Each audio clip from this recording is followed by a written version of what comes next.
Hello everyone. इस video में हम लोग प्योर इंडक्टिव सर्किट या शुद्ध प्रेरणिक परिपथ के बारे में पढ़ेंगे। इसके पहले वाली वीडियो में हम लोगों ने शुद्ध प्रतिरोधी परिपथ या प्योरली रेजिस्टिव सर्किट के बारे में पढ़ा था और इस वीडियो में हम लोग प्योर इंडक्टिव सर्किट पर चर्चा करेंगे। तो देखिए यहाँ पे ये जो सर्किट डायग्राम है वो प्योर इंडक्टिव सर्किट डायग्राम है, ठीक है। इसमें एक प्योरली इंडक्टिव कॉइल है जिसके सेल्फ इंडक्टेंस को L से रिप्रेजेंट किया गया है। इस सर्किट में जो अल्टरनेटिंग वोल्टेज अप्लाई किया गया है उसे V से प्रदर्शित किया गया है और इसकी इंस्टेंटेनियस वैल्यू है Vm sin ओमेगा t के बराबर। और इसमें करंट जो फ्लो होगी उसे I से रिप्रेजेंट किया गया है और वोल्टेज ड्रॉप अक्रॉस इंडक्टर है VL से रिप्रेजेंट किया गया है। तो ये जो सर्किट है वो प्योरली इंडक्टिव सर्किट, ये सर्किट डायग्राम है, ठीक है। तो हम जैसा कि हम लोग जानते हैं कि जब किसी प्योरली इंडक्टिव कॉइल पे अल्टरनेटिंग वोल्टेज अप्लाई किया जाता है तो क्या होता है, तो एक EMF इंड्यूस होता है, एक वैद्युत वाहक बल प्रेरित होता है जिसे सेल्फ इंड्यूस्ड EMF कहते हैं। और ये जो वैद्युत वाहक बल प्रेरित हुआ है या जो सेल्फ इंड्यूस्ड EMF हुआ है कॉइल का, वो क्या करता है, वो अपने कारक का विरोध करता है।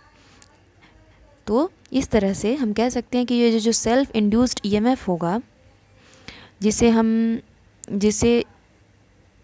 E से रिप्रेजेंट करते हैं जनरली, जो सेल्फ इंड्यूस्ड EMF वो अपने कारक का विरोध करता है। तो इस तरह से हम कह सकते हैं कि जो सेल्फ इंड्यूस्ड EMF है वो अपने कारक का, यानी कि जो अप्लाइड वोल्टेज V है उसका विरोध करेगा, ठीक है। तो ये जो सेल्फ इंड्यूस्ड EMF और ये जो करंट है इनके बीच में रिलेशन है, ये E बराबर माइनस L di/dt। ये तो हो गया सेल्फ इंड्यूस्ड EMF का रिलेशन विथ करंट, ठीक। Self induced EMF in the coil को रिप्रेजेंट किया गया E बराबर माइनस L di/dt से। तो अब जैसा कि हम जानते हैं कि ये जो सेल्फ इंड्यूस्ड EMF है वो अपने कारक का विरोध करता है, या दूसरे शब्दों में हम ये कहें कि ये जो सेल्फ इंड्यूस्ड EMF है वो अप्लाइड वोल्टेज का विरोध करता है। तो इस वजह से जो अप्लाइड वोल्टेज है वो लगभग हर इंस्टेंट ऑफ टाइम पे सेल्फ इंड्यूस्ड EMF के अपोजिट साइन के बराबर होता है, सेल्फ इंड्यूस्ड EMF के बराबर होगा और उसके विपरीत दिशा में हम कह सकते हैं, ठीक है। तो इस तरह से हम ये लिख सकते हैं कि ये जो V है, V और अप्लाइड वोल्टेज और सेल्फ इंड्यूस्ड EMF में क्या रिलेशन हो जाएगा, V बराबर हो जाएगा माइनस ऑफ V, ठीक। तो यहाँ से हम V बराबर क्या लिख सकते हैं, V बराबर अब हम लिख सकते हैं L di/dt, ठीक है।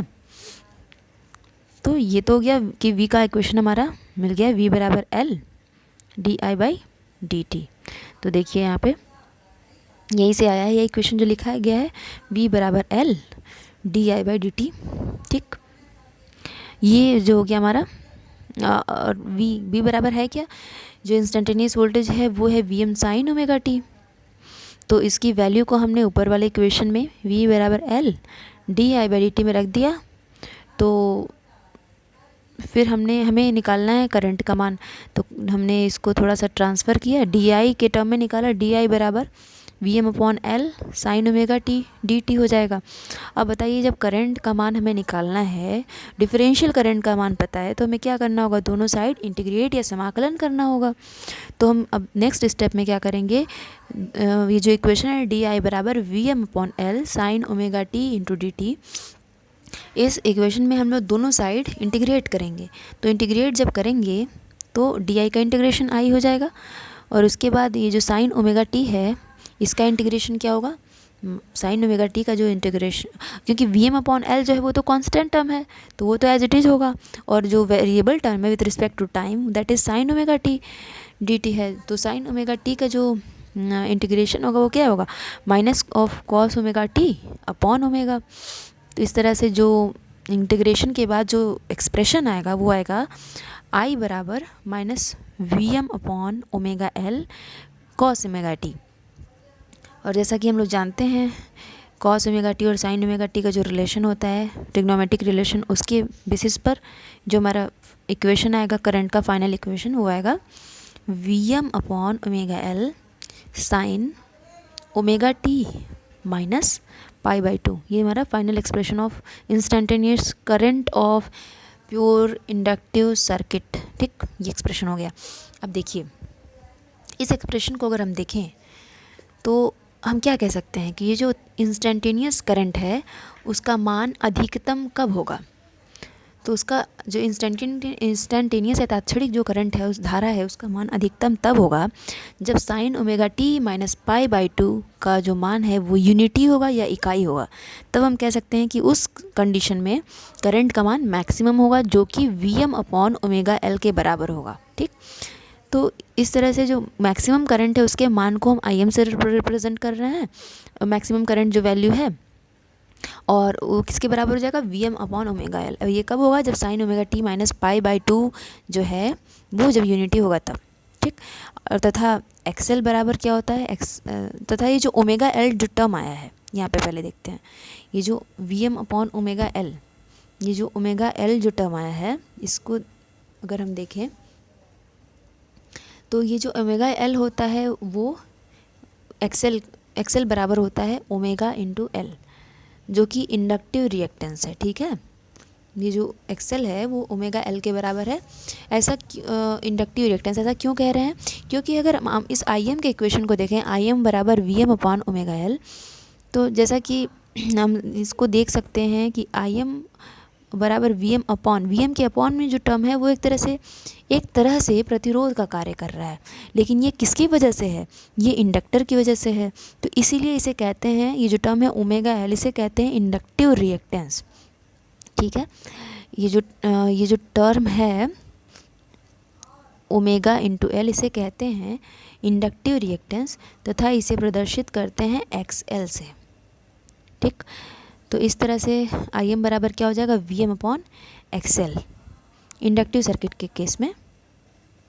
ठीक, तो हम प्योरली इंडक्टिव सर्किट पढ़ रहे हैं।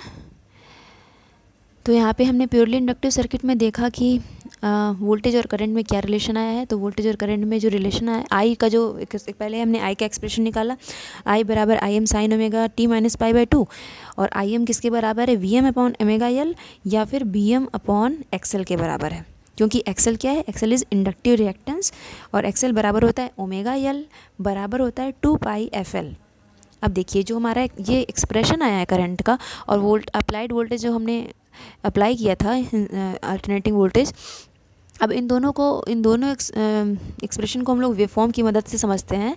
तो इसका वेव डायग्राम कैसे बनेगा, जो वोल्टेज है हमारा, वोल्टेज का जो Vm एक्सप्रेशन है Vm साइन ओमेगा टी, तो ये जो पहला जो वेव फॉर्म बना हुआ है यहाँ पे, ये वाला जो वेव फॉर्म है, ये वोल्टेज का एक्सप्रेशन है Vm साइन ओमेगा टी। ठीक, और अगर हम करंट का जो एक्सप्रेशन आया है हमारा, उसको हम देखें, करंट का एक्सप्रेशन क्या है, यहाँ पे ओमेगा टी माइनस π/2 का, यहाँ पे एक करेक्शन है, सॉरी, क्योंकि जो हमारा ये एक्सप्रेशन है यहाँ पे देख सकते हैं हम लोग, देखिए ये जो हमारा एक्सप्रेशन आया है आई बराबर Im sine omega T minus π/2, ये एक्सप्रेशन आया है। ठीक है, तो इस तरह से उसका जब हमने यहाँ पे वेव फॉर्म प्लॉट किया है, तो यहाँ पे एक करेक्शन है, और ये करेक्शन जो है वो आप लोग कर लीजिएगा, ये गलती से यहाँ पे छूट गया है टर्म, ओमेगा टी माइनस π/2 है, जैसा कि हमने ऊपर देखा है, ये आया है, प्रूफ करने पे आया है, करंट का जो एक्सप्रेशन है वो आया है आई बराबर Im sine omega T minus π/2। ठीक, तो यहाँ पे हम ये जो π/2 है, ये क्या है, ये करंट का फेज है फाई, और यहाँ पे देखिए, यहाँ पे फाई का मान, वोल्टेज का जो फेज है उसका मान कितना है, 0 है। ठीक है, जो वोल्टेज का फेज है वो 0 है, और ये जो करंट का जो फेज आया है वो π/2 आया है, और वो माइनस साइन के साथ आया है। तो इस तरह से इससे क्या पता चल रहा है, देखिए इस वेव फॉर्म में यही पता चल रहा है कि ये जो Vm साइन ओमेगा टी है, ये वाला जो वेव फॉर्म है Vm साइन ओमेगा टी का, और ये जो दूसरा वाला वेव फॉर्म है वो आई का है, करंट का है I am sine omega T minus pi by two का। तो हम देख सकते हैं कि दोनों वेवफॉर्म के बीच में जो फेज़ डिफरेंस है वो पाई बाई टू है, और कौन सा लीड कर रहा है और कौन सा वेवफॉर्म लैग कर रहा है। तो जो करंट का वेवफॉर्म है ये वाला, वो लैग कर रहा है वोल्टेज से कितना, पाई बाई टू रेडियन से, ठीक है। तो ये हम लोग इस वेवफॉर्म से इन दोनों एक्सप्रेशन, वोल्टेज और करंट के एक्सप्रेशन से और इस वेवफॉर्म से समझ सकते हैं कि प्योर इंडक्टिव सर्किट में जो करंट है वो पाई बाई टू से वोल्टेज से लैग कर रहा है या पीछे है, ठीक। इसी चीज़ को अगर हम लोग फेजर डायग्राम से रिप्रेजेंट करें तो यहाँ पे हम देख सकते हैं कि देखिए यहाँ पे करंट को रेफरेंस के तौर पर लिया गया है, करंट को रेफरेंस के तौर पे लिया गया है ये, ठीक। और तो हम कह सकते हैं कि जो वोल्टेज है उससे 90 डिग्री लीड कर रहा है। या इसी डायग्राम को अगर इस तरह से भी रिप्रेजेंट किया जा सकता है, अगर हम वोल्टेज को रेफरेंस लें, ये वोल्टेज का फेजर हो जाएगा, और करंट को हम क्या कहेंगे फिर, current is lagging by 90 degree with respect to voltage. इस तरह से भी इसका वेवफॉर्म बन सकता है, इस तरह से इसका भी फेजर डायग्राम बन सकता है inductive circuit, purely inductive circuit का। तो यहाँ पे हम देख सकते हैं कि जो करंट है वो अप्लाइड वोल्टेज से pi by two radian lagging है या पश्चिमगामी है, ठीक है। या दूसरे शब्दों में जो अप्लाइड वोल्टेज है वो करंट से pi by two radian leading है या अग्रगामी है। तो ये तो बात हो गई हमारी फेजर डायग्राम की। यहाँ पे हमने पहले ही ये डिस्कस कर लिया है कि आई एम बराबर V M upon omega L है, और जो ओमेगा एल है वो एक्सएल के बराबर है, और एक्सएल को हम कहते हैं इंडक्टिव रिएक्टेंस। हाँ, और इसकी यूनिट जो होती है वो ओम होती है, ठीक। ये जो टॉपिक है इंडक्टिव रिएक्टेंस, ये हमने इसका डेफिनेशन हमने प्रीवियस वीडियो में भी देखा था, जहाँ पे हम लोग कुछ एसी सर्किट से रिलेटेड इंपॉर्टेंट डेफिनेशन की बात कर रहे थे। वहाँ पे भी ये टर्म आया था रिएक्टेंस, तो वहाँ पे भी हमने इस पर चर्चा किया था, ठीक है। तो प्योर इंडक्टिव सर्किट का हमने वोल्टेज और करंट में रिलेशन देख लिया। अब हम देखते हैं कि व्हाट अबाउट पावर। तो सबसे पहले इंस्टेंटेनियस पावर या तत्क्षणिक पावर को कैलकुलेट करते हैं। तो एक्सप्रेशन होता है ये जो हम लोग जानते हैं, P बराबर V इंटू आई, ठीक। तो V का मान है कितना, V का मान है Vm साइन ओमेगा टी, और I का जो एक्सप्रेशन हमने निकाला है, कैलकुलेट किया है, वो कितना है, I का मान आया है Im sine omega T minus pi by two. तो जब इसको आप कैलकुलेट करेंगे, ठीक है, इसको जब आप कैलकुलेट करेंगे तो आएगा P बराबर minus V M I M by two और साइन टू ओमेगा टी। ये जो है आप इसको ट्रिग्नोमेट्रिक रिलेशन से सॉल्व करेंगे तो इतना एक्सप्रेशन आएगा इसका, P बराबर minus V M I M upon two और sine two omega two multiplication में, ठीक है। ये तो हो गया हमारा इंस्टेंटेनियस पावर का मान। अब जब इसका एक कंप्लीट साइकिल के लिए जब एवरेज पावर निकालेंगे, तो देखिए एक कंप्लीट साइकिल के लिए जब एवरेज पावर निकालेंगे तो हम क्या करेंगे, हम इसको 0 से 2 पाई पर ये जो पावर आया है इंस्टेंटेनियस पावर, इसको इंटीग्रेट करेंगे और 2 पाई से डिवाइड करेंगे, जैसा कि यहाँ पे यहाँ किया गया है। तो जब इसको सॉल्व करेंगे तो वो 0 आएगा। तो हम इससे क्या स्पष्ट है, इससे यह स्पष्ट है कि एक पूर्ण चक्र के लिए जो हमारा एक कंप्लीट साइकिल के लिए जो एवरेज पावर है वो 0 है, P एवरेज बराबर 0 है, ठीक। तो ये तो बात हो गई हमारी प्योरली इंडक्टिव सर्किट की। और इस प्योरली इंडक्टिव सर्किट में हमने देखा कि जो अप्लाइड वोल्टेज अगर हमने अप्लाई किया है V M sine omega T, तो उसके साथ जो करंट आएगा उसे 90 डिग्री या पाई बाई टू रेडियन से लैगिंग फेज में होगा, और इसका जो एवरेज पावर आएगा वो 0 आएगा, ठीक। तो ये जो एवरेज पावर 0 आया है, इसका क्या सिग्निफिकेंस है, ये क्या प्रदर्शित कर रहा है।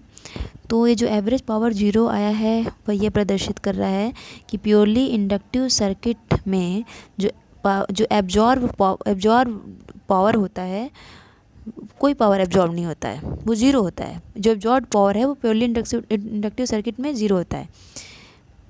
एक प्योरली इंडक्टिव सर्किट में कोई पावर एब्जॉर्ब नहीं होता है, ये जो P एवरेज 0 है यही बता रहा है, ठीक है। तो इस वीडियो में इतना ही। नेक्स्ट वीडियो में हम लोग प्योरली कैपेसिटिव सर्किट पर चर्चा करेंगे। Thank you.